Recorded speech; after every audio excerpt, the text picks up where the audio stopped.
प्रणाम माते। प्रणाम। आइए गरिमा के घर में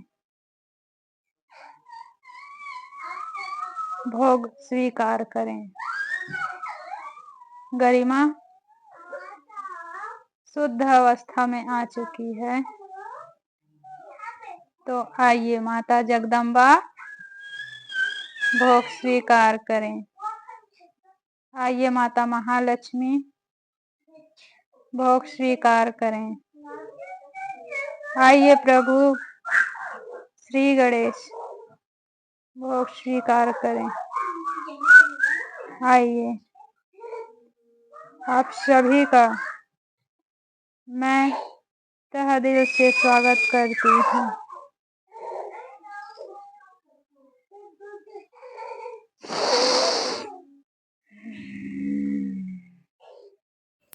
जय माता दी दोस्तों। आज नवरात्रि के तीसरे दिन की शाम माता रानी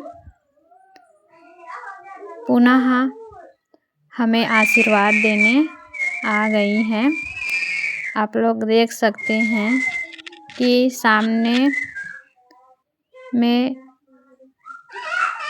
बैठी हैं वो मैया हैं।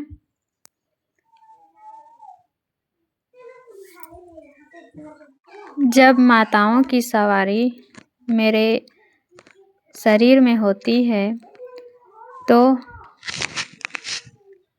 व्यवहार बदल जाता है। देखिए मेरी बच्ची माता रानी को इधर बैठ भोग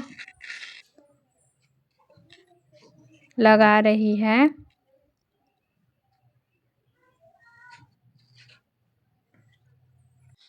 पिछले 2 दिन आप लोगों ने मुझे आरती करते हुए नहीं देखा है, क्योंकि मैं अशुद्ध अवस्था में थी और सारे पूजा पाठ मेरे पति और मेरे बच्ची कर रहे थे। जा कुछ लेकर आना इसके लिए।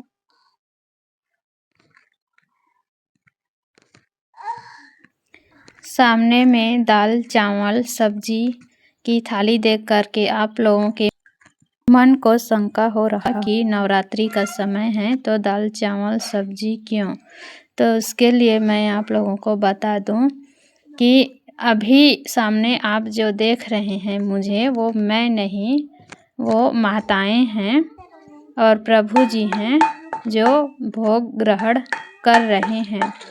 और जब माताएं और प्रभु जी नहीं आ रहे थे, जब मेरा शरीर अशुद्ध अवस्था में था, तब भी मैं एक समय भोजन लेती थी, क्योंकि जिस दिन मैंने व्रत रखने का संकल्प लिया था नवरात्रि के प्रथम दिवस, तो उस दिन मैंने यह संकल्प लिया था कि सुबह और शाम की आरती कर लेने के पश्चात मैं शाम को एक समय दाल चावल सब्जी और जल ग्रहण करते हुए अपने नवरात्रि के व्रत का पालन करूंगी।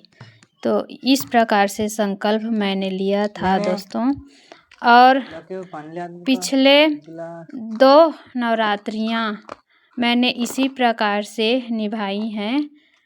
पिछले चैत्र नवरात्र और बीते हुए अश्विन नवरात्र और अभी का नवरात्र जो चल रहा है, वो सारी नवरात्रियां मैंने शाम के समय भोजन लेते हुए अपनी नवरात्रि का व्रत पूर्ण किया है।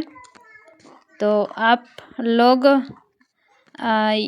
को ये शंका ना हो कि मैं दाल चावल सब्जी कैसे ले रही हूँ, इसलिए मैं आप सभी को यह बता रही हूँ। दोस्तों, नवरात्रि के 9 दिन बिना अन्न जल खाए रहना, बिना कुछ खाए पिए रहना, माता रानी की व्रत उपासना करना ये ज़रूरी नहीं है।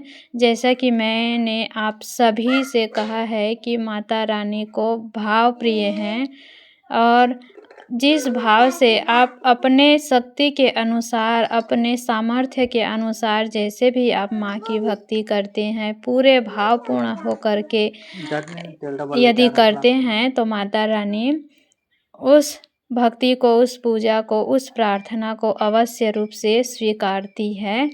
और ये प्रमाण है मेरा ये वीडियो, और मेरी भक्ति की मैंने जितने भी वीडियो डाल रही हूँ, ये प्रमाण है कि माताओं को, भगवान को, परमात्मा को इंसान के भावपूर्ण भक्ति चाहिए।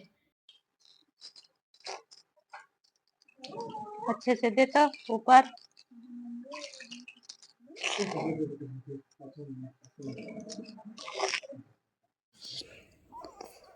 माताएं भोजन करने के पश्चात थोड़ा सा जल लेती हैं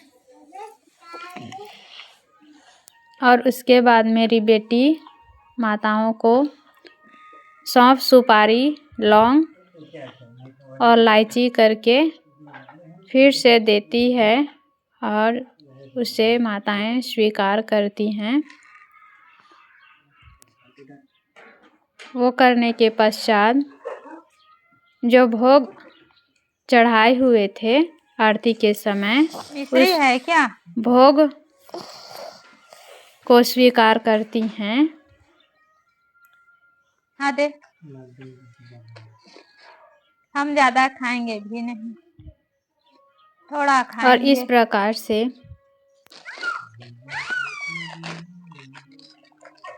भोजन स्वीकार करते हुए, भोग स्वीकार करते हुए माताएं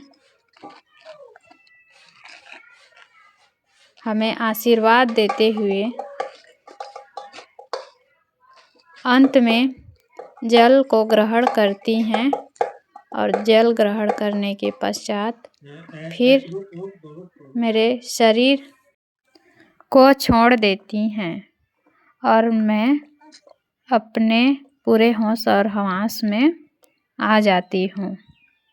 फिर प्रणाम करती हूँ माता रानी को।